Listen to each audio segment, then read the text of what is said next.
A couple weeks back, we talked about the Pittsburgh Penguins and their downfall so far this year, and things haven't really gotten better since then. In fact, you could argue that things have gotten even worse with their last home game against the Stars losing 7-1 and allowing 6 goals somehow in the first period. Since that game, it seems like we've learned a lot about the plans for the Penguins' future and how things, especially on the trade side, will get a lot more active. And in fact, we've already seen a trade since then with Lars Eller being shipped to the Washington Capitals. So what does this mean for the Penguins throughout the rest of this year? Are they going to be tearing it down and rebuilding right from the very start? Or will we see more of a conservative trading plan as they look to ship off some pieces? Well, we're going to be breaking down all the latest trade rumors and the future for this Penguins team, so make sure you watch till the end for that. And hit that subscribe button for you for more hockey content just like this all throughout the year, presented by BetUS. Speaking of which, today's video is sponsored by BetUS, the place to make your picks throughout the whole hockey season, not even just with the NHL. They got so many options throughout every single league out there. You got AHL games, you got OHL games as well. The NCAA championship odds as well are out there with Boston College League with plus 500. But if you want to make your picks in the NHL too, you got options there with every single game. You can go for the divisions, the Stanley Cup winners, all throughout the year to make your choices and potentially win big. But if you guys want to sign up now, you can do that and it'll help the channel out a ton. But all you guys got to do is use code YouTube150 and you'll get an 150% setup bonus on your first deposit and 125% setup bonus on your next deposits after that. And thank you to BetUS for sponsoring today's video. No, it's actually pretty funny because today I was planning on making a video about Penguins trade rumors and what we could see in the future. And the Penguins already went out and made a trade for themselves, sending Lars Eller back to the Washington Capitals for a 2025 fifth rounder and a 2027 third rounder. Lars Eller was actually one of the players I was going to mention as a potential trade piece for Pittsburgh, but they've gotten off early here already on the trade side, and I don't think things are going to be stopping anytime soon. As we mentioned earlier, it seems like that 7-1 loss to the Stars at home was really the straw that broke the camel's back, honestly, as it should have been. It was an embarrassing loss that I think has sent ripples around that organization. There's no way in which you could allow 6 goals in the first period at home and not be considering your situation, and I think for the Penguins, they're going to be doing a lot of self-reflection over the next couple weeks. After that horrible 7-1 loss, we actually got a big bombshell of an article from Taylor Haas of DK Pittsburgh Sports talking about the situation and giving us an idea of what the Penguins could look like soon. As the headline reads, amid inexcusable loss, word that trades could be coming. But this is the part of the article where things get really interesting, and I highly recommend you check out the full thing here. But she says, so what now? The Penguins won't go full rebuild until Crosby retires. He's earned that. But this can't continue, and that sentiment, from what I'm hearing, runs to the top of the team's hockey structure. And this is the big one here. A league source told me earlier this week that GM Kyle Dubas has made it known to other teams that everyone is available, except 87. And while Dubas has done well to replenish the pool with picks and prospects over the past year or so, the objective of any near future moves wouldn't be to add more futures, rather it would be to acquire actual players back, since this isn't a tear it down to the studs rebuild yet, as Dubas likes to say. He remains committed to trying to win with at least Crosby. Ownership made that promise to Crosby over the summer that the Penguins would be better this season, and we've all seen how that's worked out. They go on to say, also, everyone but Crosby being available tracks of what else is known about the plans for the foreseeable future. For example, the most prominent pending free agent next summer is, of course, Marcus Pettersson, who wants to remain in Pittsburgh. But as I wrote in Friday Insider last month, the Penguins have stayed no contact with Pettersson's side, without even preliminary talks. That's because Dubas is looking to protect all of our options, and one of those options remains moving on from bigger assets as they retool this team quickly. Marcus Pettersson was one of those players I wasn't quite sure what the future could hold. Of course, as a pending UFA, he has been one of the more reliable defensemen on the Penguins team over the past few seasons. Not exactly the highest bar in the world, but he's one of these players that has really felt like a multitude of guys on this Penguins team that has taken a step back this year. I thought last season he was critically effective for them even being in that race and really holding that defense together structurally. But this year, I think it's just been a big step back. You can see after putting up 30 points in 82 games last year, having a plus 28, he in 17 games has 7 points, but is a minus 5, and just the defensive efficiency hasn't quite been there. You can see with his frame, with the defensive acumen, and also the age too, being just 28 years old, right in the prime of his career. This is somebody that I think underratedly could get a pretty big haul for Pittsburgh. And you especially consider that cap hit too, at just over $4 million. And for this type of defenseman, for the pedigree he has, that is an incredible cap hit. And it means a lot of teams that wouldn't necessarily be on a player like this would have the option to trade for him, which I think really raises that price. Now, it does seem like Pittsburgh isn't going entirely in the futures direction. I think the reason we only saw picks in the Eller trade was just because of circumstance, and I think Washington was just willing to give up as much as possible compared to some other teams to bring him back into that lineup, and I think Pittsburgh was just going for the best offer possible. I don't think, at least according to what Taylor Hayes is saying as well, that it's going to be futures in a deal, especially in Pettersson's case. I think that's the exact type of deal that Pittsburgh would want to kind of retool that roster a little bit. The problem for me is I don't know how you trade Pettersson and get a better player back. This is what's so strange to me about this Pittsburgh plan and what they're trying to do here, retooling on the fly, but trading a lot of their guys that really are critical pieces of the team. Unless you're going for a younger piece that has the potential to surpass Pettersson, I don't really know how you're going to get a better NHL player back without adding more, of course. But of course, we do need to talk about the elephant in the room that was mentioned in the article, the fact that the only player right now that is untouchable is Sidney Crosby. And really, that's different from what we've heard maybe even just a year ago, where players like Malkin and Letang, of course, it was felt like the big three there for Pittsburgh was always going to stay, and they were going to try to build around those guys. Well, it seems like the thinking has changed, and only Crosby there is the untouchable. Now, hold your horses, because I don't think this means that Malkin is going to get traded anytime soon, but I do think what this means is that they are really just focusing on building around Crosby and not so much the timeline for a player like Malkin, who of course is a little bit older and likely will be regressing more, even though this season that has not been the case, as Malkin leads the Penguins in points. He's been terrific in 17 games, 5 goals, 13 assists, 18 points so far. He has been prolific for them, but is less of a priority to build around compared to Crosby, obviously. Now, in the case of Malkin, him being a negotiable player, I don't think is going to actually lead to a trade in the future, but one guy I could possibly see getting moved is Chris Letang, and I think the defense is going to be the biggest thing that Pittsburgh tries to turn around. Sure, the depth has been a little bit of an issue still for Pittsburgh, but honestly, I think the defense has been the biggest thing that's taken this step back for the Penguins, and I think it's going to be the biggest thing they look to fix. In Chris Letang's case, man, it feels like the writing is on the wall. This is somebody that has just been declining and declining defensively for so long now. In last season, I think was in his own right solid. He was okay, but this year I think he's just taken another step back, and you can see in 17 games the offense hasn't even been there either. He went from 51 points last year to just 6 points in 17 games this season, and he's somebody that isn't even being able to pull his own weight defensively either. It has been a train wreck there at times, and especially in that game versus Dallas was just on a different level. If there's any of this core of this Pittsburgh team that I could see being a big surprise to be moved,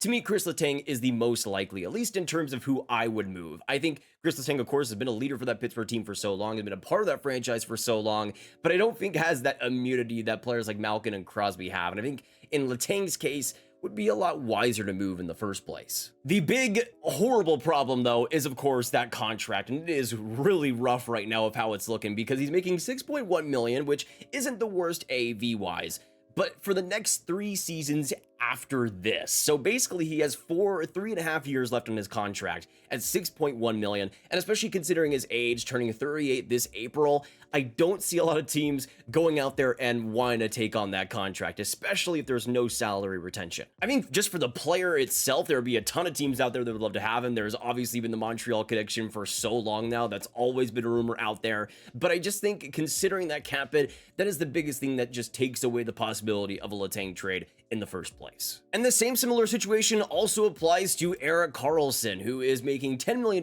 for this Penguins team with that cap hit of $11.5 million. I think there's a little bit retained in that trade with the Sharks, but in Karlsson's case, he's still making a boatload for Pittsburgh, and he has just not been the right fit whatsoever. The experiment has just not worked for Pittsburgh. There has been moments where he's been good, especially in advantages situations like 3-on-3 overtime, for example, but outside of that, it feels like he's never really been a fit for this Penguins defense, and defensively is at one of the worst stages of his career right now. You can see just the offense that he's been able to provide and how much that's dipped since he went to Pittsburgh almost immediately, went from 101 points with San Jose to 56, and this year it's been about at that same level. He's on pace for 49 points, 10 goals, but considering the cap hit and how much defensive lack of structure there is, Karlsson is somebody that the Penguins I would love to have moved if I was them. But again, the problem becomes that contract. Who is going to be taking on Karlsson at $10 million? The answer is, I don't think anybody. The problem I think Pittsburgh has put themselves in is they have so much bloat with these contracts that even though you would like to move these guys, it feels almost impossible considering their cap hits and the ages and the term and everything just feels so complicated for this Penguins team because they put themselves in this complicated position. But that begs the question, even though there are complicated contracts here and there, what players could be traded by the Penguins to, in their own words, make themselves better somehow?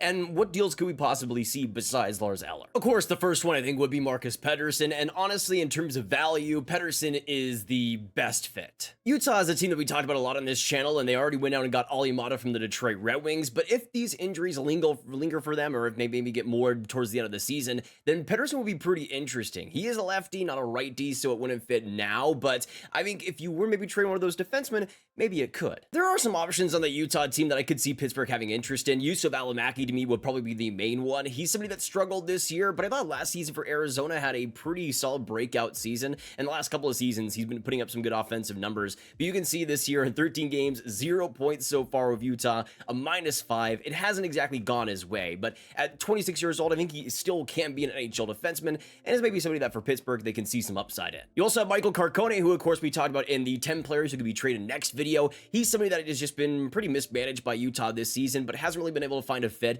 Has only played 5 games this season, getting 0 points after scoring 21 goals last year. Another player that is low scoring on this Utah team that Pittsburgh could maybe see some upside in and want to turn around. Matt Grzelcyk is another one on that defense that I could see getting moved for Pittsburgh. He's somebody that with the term only making this contract for the rest of this year, it could be somebody that's a little bit more easy to move, but at the same time, I don't think Grzelcyk is really that type of guy for anybody. I don't have much value in him personally. He's somebody that I think for Pittsburgh has been a pretty big defensive disaster like a lot of the rest of that team. I don't really see him as a top 6 NHL defenseman, and especially at $2.75 million, that's a pretty steep asking price no matter the term. So that's the problem. What do you get for a guy like Matt Grzelcyk? A 5th round pick maybe? I mean, that's what we're talking about here for Pittsburgh. It just doesn't seem like there's going to be much value here at all. Maybe he's connected to a bigger trade, perhaps some part of a different player. Maybe him and Pettersson are both included in the same package, but I think it's just for Pittsburgh, they just don't have a lot of good players, and that's the reason why they're a bad team. So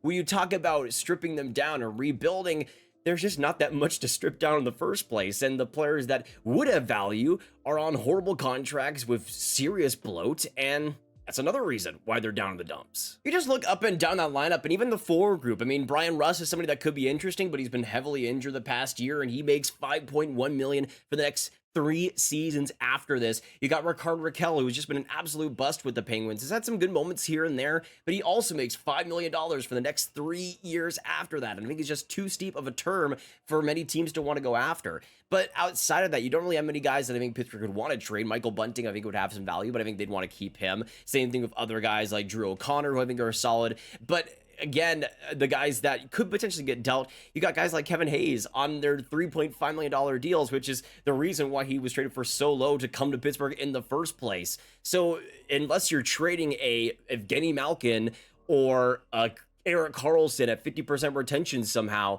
I just don't think the value is going to really be there. And even go to the goaltending side. Who is going to take Tristan Jarry at 5.375 for the next 3 seasons after this? Nobody. When that contract was signed, I was absolutely floored. I was baffled that Pittsburgh was giving somebody so inconsistent as Tristan Jarry that term and that AAV. And I think with the lack of interest around the league, with how bad he's continued to play, you could see why. And here's the thing to me, folks. You look at the difference between how the Pittsburgh Penguins and the Washington Capitals have run themselves. You had a team like the Caps that had a bunch of older players still too, and had some bloat there with their contracts. But what did they do outside of that? They didn't sign more veterans and traded for Erik Karlsson on $10 million deals. No, they went after younger players. They actually drafted well and developed well with their prospects, and you can see the rewards that they're getting at. Players like Dylan Strome, they got in free agency because they were smart and they knew who to go after. They knew who to target, and they went after young players quickly and effectively and gave them roles within the team that would make them happy in the future. You have players like Ovechkin and Karlsson and a lot of these older players still on the roster, but you insulated that with actual playing styles that fit their mold and could actually supplement their play. And you also, of course, bring in a coach like Carberry who has a vision for these players and has put in a system that has been so effective and efficient that it's allowed them to have the success they've had. But Washington has been aggressive still, even though they aren't trading for Erik Karlsson. They're still going after a bunch of different players. This last free agency, they were able to get players like Mangiapane and other players they traded for like Pierre-Luc Dubois. And you just go on the defense, and now they've rebuilt now with younger players like Chikrin and Sandin and Veravari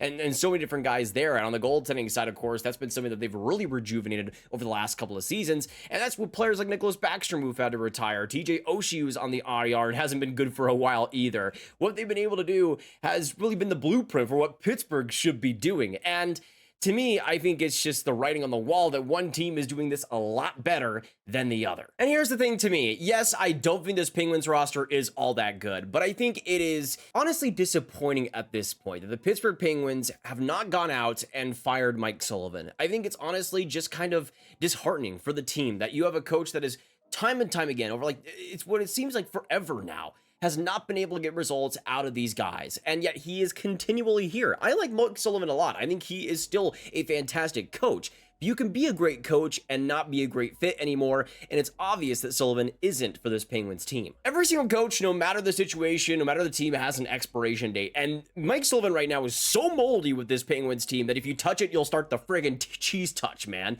That's how bad things have gotten, and just how disheartening it feels like this Penguins team is playing. They need a change right from the very top in the coaching, and it's just kind of laughable that they haven't done it already. Are you expecting now that the Penguins will finally start getting motivated by Sullivan? Now? Really? It's just not going to happen. And the longer the Penguins continue this cycle of just continual disappointment, the longer they're going to put themselves in this hole. And for really the first time, because of course there's been so much success in the past, I actually do feel bad for Penguins fans. I never thought I would say that because you guys have had so much success that I would wish my team could have, but I mean, every single year it just goes into more and more diminished results, and it seems like they're going through the definition of insanity, trying the same things over and over again with little to nothing to show for it. And I just feel like the Penguins try to reset this roster with the same coach, with the same everything. Are you really expecting that to work? I thought the Penguins have already tried to do that the last couple of years. Not successfully, I might add, but the coaching is, to me, the biggest problem. Sure, I think a lot of these contracts aren't the best, but really, until the coaching changes, you can retool all you want, Pittsburgh. It ain't gonna work out for you. But that's some of the Penguins trade rumors for the week, and there is a lot to talk about, and there will be a lot to talk about in the future. So make sure you hit that subscribe button so you don't miss a thing. There's gonna be a lot to talk about, I'm sure, with this Penguins team over the next year. So do not go anywhere. And of course, hit that like button, hit that notification bell if you guys haven't already, and comment down below your thoughts on this Penguins roster. Do you see some of these unmovable contracts for me potentially getting moved in the future? I mean, Kyle Dubas is going to have to get creative, that is for sure. But what players do you see being moved, and what would you do if you were Pittsburgh? What players would you move? Would you fire Mike Sullivan? The answer, I think, for almost everybody would be yes, but I would love to hear your thoughts down below on who you could see replacing him in the future as well. All that stuff down below would be appreciated. And of course, make sure you share it with all the hockey fans, all the Penguins fans you guys know online. I'll click on this card for all of my Eastern Conference talk right in one playlist there for you to binge. And I will see you guys in the next one. Of course, a shout out to BetUS for sponsoring today's video, and goodbye.